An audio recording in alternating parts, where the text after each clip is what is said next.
Alright, hi everyone, welcome back to another TFT guide. I'm Upset Max. I did not make a previous one in 14.5, but we're back for 14.6 and I'm ready to leak some tech to the team. So buckle up, we're going to be talking about the best comps to climb on the new patch.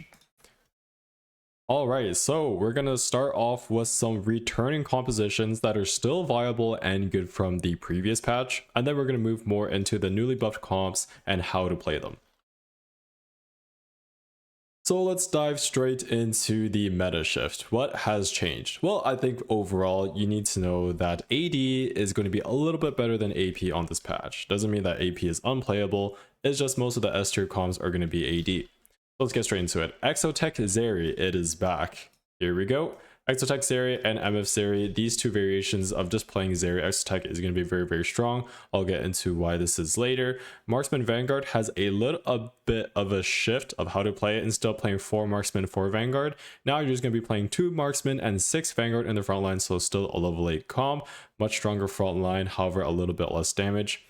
Vex Exotech still good. There's a lot of Exotech buffs. Dynamo Flex nerfed a little bit, still strong. Zed still good. Anima Squad a little bit on the weaker sides, but it's definitely still playable and stable. And then also, of course, your AMP strats. No touches to Zac and still a good comp. Let's move more into the rerolls now. We have a lot of rerolls and actually believe this is going to be a pretty heavy reroll centric patch. Kog'Maw Vanguards, very good one cost reroll composition. Shaco, any of these in the brackets kind of have more of a stricter condition to play these compositions. So if you don't see one, then it's a little bit more open. Shaco, if you have Artifact, Graves, Veigar with Mana Zane, Vayne with Flicker Blade, TF, Elise Braum, and also Fiddlesticks with a Fiddlesticks Artifact.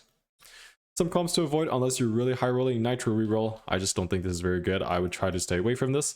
6 rapid fire, nothing actually happened to the 6 rapid fire composition. It's just that now that Zeri is back into the meta, there are going to be usually at least 2 players playing Zeri and Sejuani each lobby, and it's going to be much harder for the rapid fire players to hit. Veigar Reroll, Neferi, same thing with the Exotech, and also 7th Street. 7th Street has I would say it has kind of a damage threshold check that is a little bit too tough to get through the 7 Exo health frontline. So we'll be taking a look into this, but I would say for now stay away from it, unless of course you have a really good opener tempoing and it can go level 9. Okay, as usual, let's get straight into the stage 1 holds tier list. So Alistar and Vi are going to be your strongest early game tanks into the Bruiser and the Vanguards. I would say that Bruiser is pretty equal to the Vanguards now. Technically, early game Bruisers is a little bit better, but Vanguards with the 6 Vanguard buffs are going to be much easier to transition into the mid game and to late game. However, both are going to be better than your Bastions. Main units to look out for, so these are going to be your frontline units. Your backline units are going to be like your Kog'Maws, your Seraphines, Zyras, even like your Morganas, and of course these pair together with the Kog'Maw and the Kindred, and of course the Seraphine and the Zyra, and then Morgana is a little bit on her own. You're going to be playing into 2 different lines, into usually the attack speed 80 line. So if you have a Kog'Maw Rageblade, you go into like Kog'Maw, TF, Marksmans, Zeri, and Rageblade can also go onto Senna with the recent changes. And if you're playing more the AP line, playing around the 1 cost techies or the Morg, you'll be going to either like Vex, AMP, or Dynamos. A couple of niche ones like Shaco. If you have a lot of early Shaco copies and you have like the items for him, some AD Bruiser items like a BT, QS, Eon, just Shaco 2, you could play into that line. Bastion's just a worse version of the front lines, and then Nidalee I would stay away from unless you want to be using her to make 10 gold in opening. Moving on to the stage 2 item slam tier list. Rageblade at the very top, I explained that in the previous slide. Blue buff, you can play this into Vex or AMP. Infinity Edge as well into like either Marksmans, into MF, and goes on Zed as well. One thing to note for the patch 14.6 is the minimum items per game was increased from 9 to 11, which makes compositions that have multiple carries going to be a lot better on this current patch. This is also why the Animal Squad composition got nerfed a little bit, or it is decreased in power a little bit. So in this case, I think that Gargoyles also decreases in value a little bit. When you have very few items, Gargoyle kind of hits every check. It gives you the resistances, it gives you a bit of HP, but now there are more items into the game, you are able to itemize a bit more freely. Okay, let's get straight into the returning compositions. So remember, these are going to be the comps that are still playable. These were some of the main comps from the previous patch, still playable on the current patch, and were only altered a little bit. So Strategist AMP, Remember itemizing that Yumi. Yumi does much more damage than the Annie, so you're just going to be putting the heal cut or the shred onto the Annie. Annie throws out a Tiberius, her job is done. Cap around the Zac, you cap around the Smear, and you have a flex slot, either Viego or Garen. Moving on to the Vex Exotechs. So although there was a little bit of a Dynamo nerf to 2 Dynamo, which usually this comp plays until you're level 9 with Aurora, there are a lot of buffs. So the Varus mana buffs, the Jhin mana buffs, even the Gragas mana buffs, and then also the Exotech HP per items go up and the attack speed per item goes up as well, starting at the 5 breakpoint of which we have. Definitely give this comp a try as well. If you have flexible, even better. You could get Dynamos, you could get Divinity Core. Exotech uses a lot of traits here, so it's pretty hard to miss with flexible. Let's keep it going. Marksman Vanguard instead of the 4-4. As I mentioned, now you're kind of playing the 6-2 version. So in your backline, you just have Xayah and Aphelios as your main backline carries. And in your frontline, you just have the 6 Vanguards. Remember to try to do anti-Sejuani positioning. So if you're positioned like this with a main tank here, and even if a Sejuani is coming over, it will ult this way, and your Rageblade, Gunblade will be safe. Not as notable anymore because the Rageblade is not based off the attacks, it's just based on attack speed per second, but it's still really good to not get your carry stunned. For this composition, there is going to be a Jhin buff which helps into like the early to mid game, the 6 Vanguard shield percent, and also Rost gains a little bit of a health heal. And then one of our final ones here is going to be Dynamo Flex. So this was one of the strongest compositions from the previous patch, now nerfed a little bit from the Dynamo base regen. However, Gragas a little bit of a buff, Misfortune a little bit of a buff, still really good composition and still playable from a tempo AP spot. Okay, we have one final one. We're going to talk about the new way to play MF Zeri as well. But definitely still very strong. Tons of buff, like right, you have the Jhin one, you also have the Darius one, Misfortune one, and then we've seen this one before. So we'll go more into this when we're talking about the actual Zeri composition, how to play it, and when to play which version. Okay, so Exotech Zeri is going to be the first composition I want to talk about today as one of the main comps to climb and play on the new patch 14.6, and the reason why is this was a huge buff to 7 Exotech. So as you can see here, let's do a quick comparison between the 5 and 7 breakpoints. So you see like 5 breakpoint, yeah, you get 10 extra HP per item, but now you're jumping from 240 HP per item to 300. So that is a huge jump, and also you get extra 2% attack speed per item as well. So 7 Exotech, played a couple of games, very stable, very strong, and is definitely going to be contested. It's going to be a level 8 physical damage DPS / stall board, and the one thing you really need to look at is the 7th item, or I guess the 3rd item on the 7 breakpoints.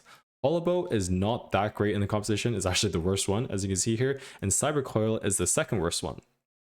All of the other items are going to be negative delta and quite good. So if you have Hollowbow or Cyber Coil as your 3rd exo item, you can opt in to play 5 Exotech instead and play the Misfortune version. This is definitely an option. Other reason why the composition is back, well, the increase of item components, more items into Exotech, more attack speed procs, more HP procs per item, so definitely very good. And then also we have a little bit of a Misfortune buff to help with the other version. Oh, one last thing here. It does have some good matchups, especially into AMP boards, because the AMP boards play Street Demon. And if this is your board, or let's say this is your opponent's board, and they're all clumped into here because of the Street Demon, Sejuani right in front of here, and you're going to be stunning their entire board. So quite good into specific matchups such as this. So this is what the level 8 board is going to look like. Very simple. It's just going to be 7 Exotech units and the Kindred. This is going to be a level 8 board, and it's actually quite cheap because you're only playing 2 4 costs here, the Sejuani and the Zeri.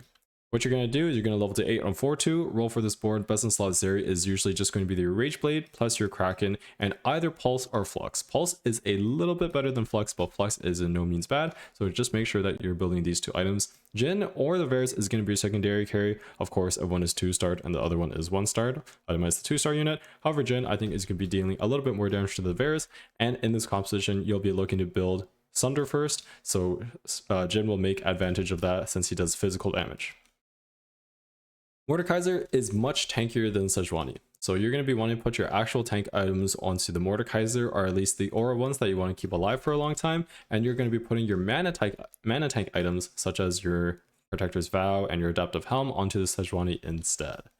In this composition as a whole, we need either Even Shroud or Last Whisper. Even Shroud is going to be much better in this composition, however, because we don't have an efficient Last Whisper applier. Last Whisper is really good on units that are able to apply consistently. Usually, of course, this is backline unit that can stay alive and also hit multiple units at a time. So we don't really have a unit that fits that definition here, in this version at least. So we're going to be looking to opt in for Even Shroud instead and put it on the Mordekaiser. After you hit your board, you can start looking to go level 9. You're going to be playing an Aurora and throwing in either a blobbed up Zac or a Kobuko, or if you have an Exotech +1, you could drop the Neferi and play a Garen, get the Exotech emblem on the Garen, and also give him a Exotech item if you have, let's say, a Hyperfangs, etc.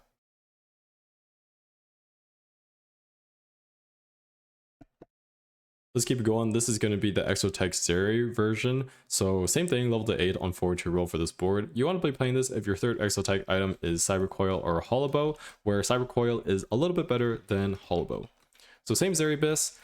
Your Misfortune items are usually just going to be Deathblade plus Infinity Edge +1. Misfortune does not gain any attack damage from her traits or even the board, so it's really important to give her the attack damage. And also all of her damage comes from her ability, or at least like 90 to 95% of it. So being able to allow that ability to crit is extremely important, hence the IE.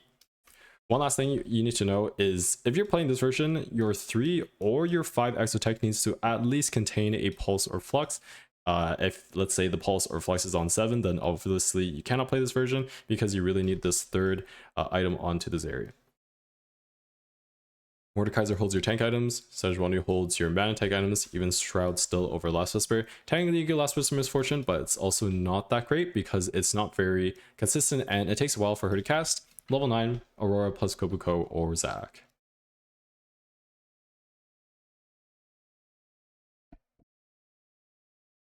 Some really good augments to go along with these compositions. Binary Airdrop, you're able to almost make full use of this usually by the time you take it, usually on like 4-2. You'll have enough items with combination of the 3 Exotech items to get all 4 procs. Bulky Buddies, Exotech Crown specifically because this gives you a Rage Blade. Buried Treasures 3, Trait Tracker, Glimify/Dumbify. These are going to be kind of your Exodia win-out scenarios when you're playing Exotech. Cybernetic is good in this composition because of how much extra items you get. Ground Guarded is really good on Mordekaiser, especially if you have Chassis, this Corrupted Chassis. This way your shields are even going to be even more efficient.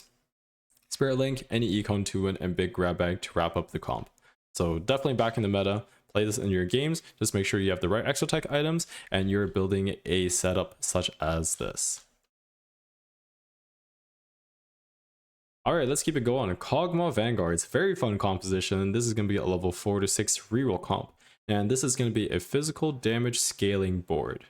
Now, when do you play this? You want to be playing this from a Rage Blade or a Kraken opener, even like a bow opener is fine, as long as you have copies of Kog'Maws and as long as you have Vanguards. So why is this in the meta now?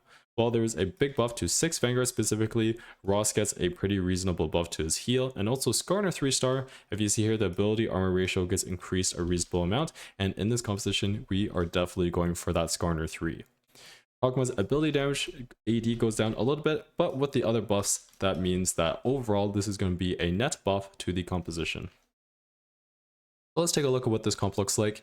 This is going to be your level 5 board. You're just going to be playing 4 Vanguards on the front line and a Kog'Maw in the back, where of course you're itemizing your Kog'Maw as your main carry with a Rage Blade, Kraken +1, and your Skarner is going to be your main tank. Regarding when to roll and when to level, you do not want to roll or level until stage 3-1. This will be right after you beat the previous former Krog stage, and then you're going to roll on level 4 for some upgrades on your copies. Stop around 30 to 40 gold, or at least until you hit some 2-stars, and then the next level you'll be level 5, and you can play this board. After you hit your Kog'Maw 3, or let's say you're extremely close to Kog'Maw and you have like your Kindred ready to go, and you have a lot of Skarners, you could level to 6 and finish off the Kog'Maw on 6, but most of the time you'll be looking to roll on level 5 until that Kog'Maw 3, then level to 6 and slow roll for Skarner 3. The other frontline upgrades or Kindred, they will come on a couple conditions. Number 1, if you have extra items for them, already this is going to be This is already going to be 6 items and 12 total components. So if you have extras specifically on like the Ross or the Vi, I think these units are better than Silas. Definitely go for them. Also, if they just come easy or if you have an econ augment. But you need to keep your priority in check, because once you start rerolling a ton of units, it's going to be a little bit cluttered onto your bench. So Kog'Maw is going to be as equal to Skarner for your priorities. Then I would say it's about Vi and Ross pretty equal, then Kindred, then Silas. Of course, with the other Vanguards, like Jarvan, you probably just stay at the 2-star, and Leona, you stay at the 2-star, of course, as well. This is what your final board is going to look like with your 6 Vanguard in the front line. You have your upgraded Skarner, you have your upgraded Kog'Maw, and then of course any other luxury upgrade that you might have. No skill, no pivot is going to be one of the largest factors that will indicate you to play Kog'Maw Vanguards. Getting the HP stacking onto the frontline Vanguards means a larger start of combat shield, and then a larger shield once they hit 50%, paired in with the actual like shield value, of course, and the damage reduction, and then any resistance items, just comes to build a really strong tanky frontline, which will allow your Rage Blade and your Kraken Slayer to stack up. Star Knight, Pandora's Bench, Shop Glitch, anything to hit, investment strategy, kind of the same thing as getting the health from the No Scout, No Pivot. Clockwork Accelerator, this is a stall comp, helps with the Rage Blade lineup. Having resistance on units with start of combat shield just really increases the value of that start of combat shield, so that's extremely good. 7 implants is okay, Superstars win 2, and 1 for all as well. Let's move on to Shaco Slayers now. So Shaco is a very different composition than Kog'Maw. So still is going to be a 1-cost reroll where you're going to be rolling on like level 4s, level 5, but this is going to be a physical damage backline burst comp. Now, when do you want to play this? You want to play this if you have early Shaco copies and bruiser items for him. So this is going to be like BT, QS, Eon. You can even have like Hodge or IE, and we'll move those over to Zed later. Pretty good matchup against compositions that have fixed positioning. Once again, this is kind of like AMP, and also pretty good against matchups that have few backline units, such as the 6 Vanguard to Marksman composition, or like the 6 Vanguard Kog'Maw composition. So there's a couple counters. It's kind of like a rock, paper, scissors throughout the meta. Vayne got a little bit of a buff.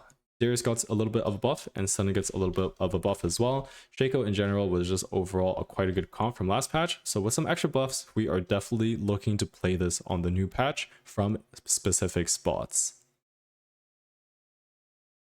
This is what your usual level 4 board is going to look like. If you don't have Jarvan and Braum, you could just play like some combination of like Mundo, Alistar, Senna, whatever you have at the time.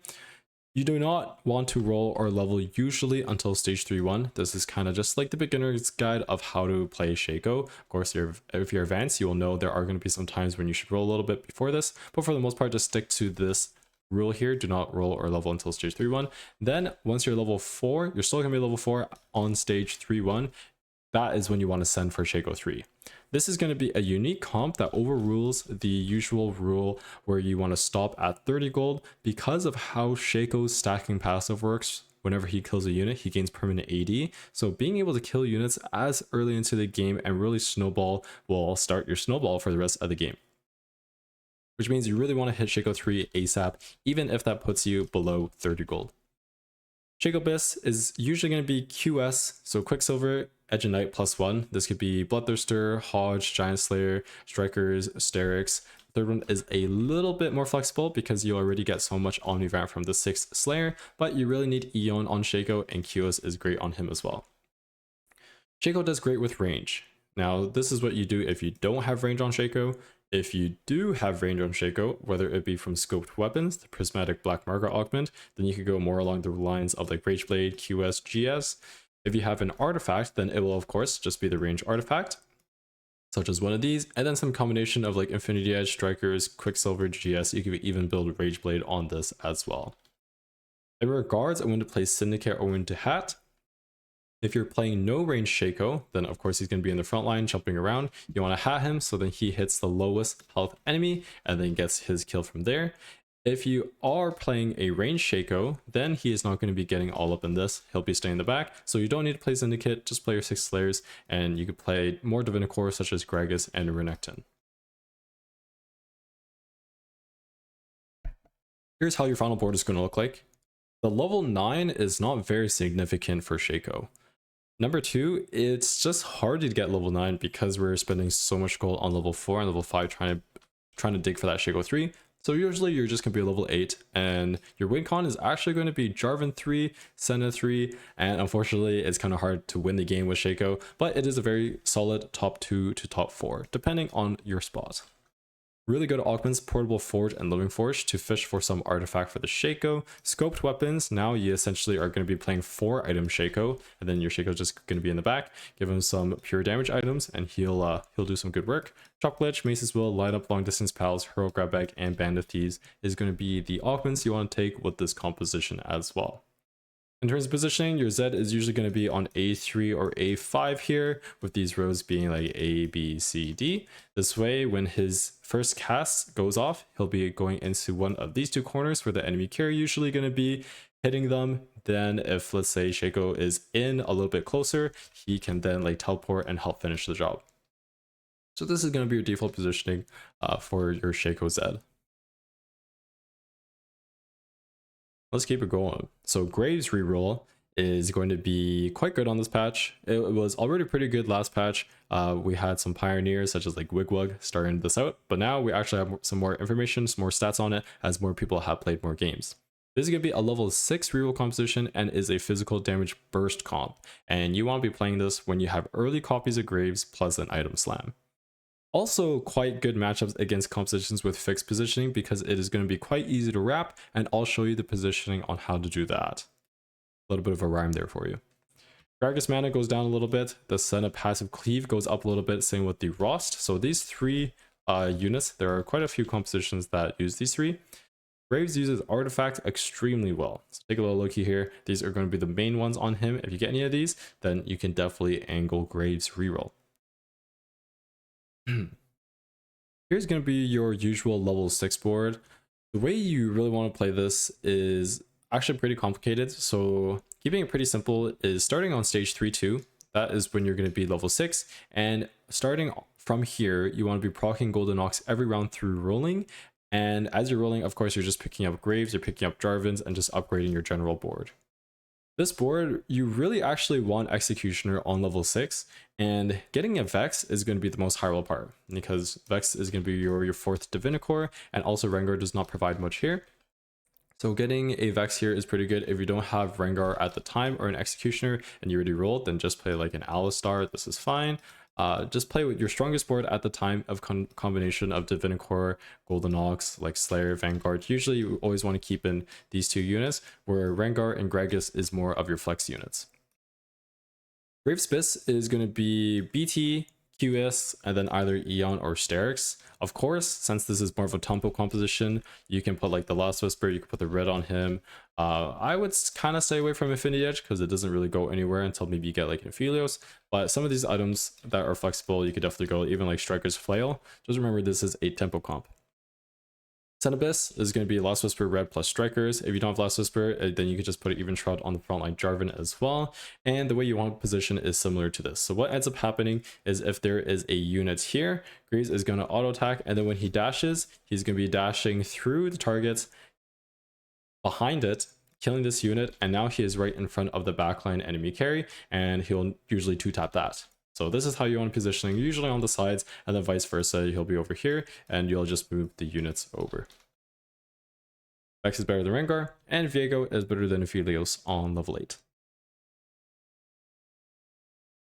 Here's kind of what your end of game board is going to look like. At this point, you'll have hopefully a lot of Golden Ox stacks and have a ton of damage amp onto your Golden Ox units. Portal Forge, Living Forge, because of how good Graves is with artifacts. Chemtech Overdrive is also going to be extremely good on him. The Black Market Augments Prismatic version. Not today. Raining Gold Binary Airdrop Maces will line up LDP. Hero Grab Bag and Band of Thieves is going to be the way as well. And our last comp for the day is going to be more of a low-key one. Veigar Reroll. Not too many people play this composition, but I think it's quite good from specific spots, especially if you have Mana Zane. This thing could be a level 6 magic damage burst comps. You want to play this from early Veigars or if you have tiers, and the advantage of playing this composition is the single target, which makes it a very good matchup against melee compositions such as like the Zed or the Shaco or the Graves as just talked about. A couple buffs or even bug fixes for this composition is the Echo ability heal, so Echo is just a little bit tankier now, and also Ziggs used to not deal any damage if they were the last enemy target alive, which was a huge crazy bug because Ziggs is supposed to be very good when there's only one last enemy target alive and his damage is like multiplied, but he used to do 0 when it should have been even more multiplied. So this bug fix is going to be quite good for the team. Here's an example of your level 6 board is going to look like. Just playing your strongest board, Veigar is also Temple's composition where you want to be going like level 8, even level 9 to find that Kobuko. So don't worry too much about the specifics, just play your actual strongest board, of course, like around this. So it doesn't have to be Fiddlesticks, it could be like a Zeri 2, it could be a Seraphy 2, both are fine. You don't really want to level or roll until 3-2. If you are tempoing, you could like level to 5, play your strongest board, etc. But you want to level the 6 on 3-2 and stabilize for 2 stars. The Veigar Abyss, because it's a tempo composition, is going to be pretty open. So as long as you have some combination of like Blue or Shojin, Jewel Gauntlet, Striker's Flail, Gunblade, even like Nashers, you should be good to go. So you could go Blue JG Strikers, you could go like Blue Nashers JG, you could do Blue Shojin Gunblade, some form of this. But I would usually try to get at least Blue Buff plus Jewel Gauntlet as your 2 items, and then finish it off with a 3rd. In terms of Shred, Spark is going to be a lot better than Void Staff in this composition because Veigar has such a low mana, so when you build a mana item on him that has starting mana, he's going to be casting essentially at the start of the fight and then casting like pretty fast after that. So because he's casting instantly, you don't have enough time to stack up 3, or not even 3 auto attacks, you don't really have enough time to allow your backline Void Staff unit to like cast and like kind of spread the Shred. So having Shred already procced at the start of the fight is going to be pretty important. Regarding Veigar positioning, because of how much single target burst damage he does, you want to position him either into important frontline units, so either in front of that like Shaco, in front of that Zed if they're not paying attention. Graves is always in the 2nd row, so a little bit harder against that, or just between large clumps of enemy, because once Cyber Boss is activated, his cast will have an AoE spell towards it and hit multiple units. Here's how you're going to finish off your board. Make sure you take some augments such as Kara Weaklings, Piercing Lotus 1 or 2, Blazing Soul, Raining Gold, Mace as well, Heroic Graphic, and Band of Thieves. These are going to just be very good generic combat augments or econ augments to allow you to hit, especially in an econ setting or a reroll setting, and you should be good to go. Alright, so that's everything for today. Let's move into the recap here of all of the compositions. So AD, I think, is going to be a little bit better than AP on this patch. The main comps for level 8 and level 9 are going to be like Zeri Flex, Marksman Vanguard, Vex, Dynamo, Divinity Core Z, Anima, and AMP. The reroll ones are going to be like Kog'Maw, Shaco, Graves, Veigar, Vayne, TF, Elise Brom, and Fiddlesticks. So quite a diverse meta, plenty of lines to choose from, so you could definitely scout around on 2-1, see what's going to be contested, what's uncontested, and play the open line. I hope this helps. If you learned something today, make sure that you comment, like, and also join the Max Discord. I'll be streaming on my main, now that LP does not really matter anymore, on Twitch, so make sure you follow me there. Link is in the description. And I'll not be playing in Trials this upcoming weekend. I'll be playing in Cup the weekend of like the 20th. So I hope to see you there. Hope to see you in the stream. Best of luck in your games, and I will see you soon with another video. Bye bye.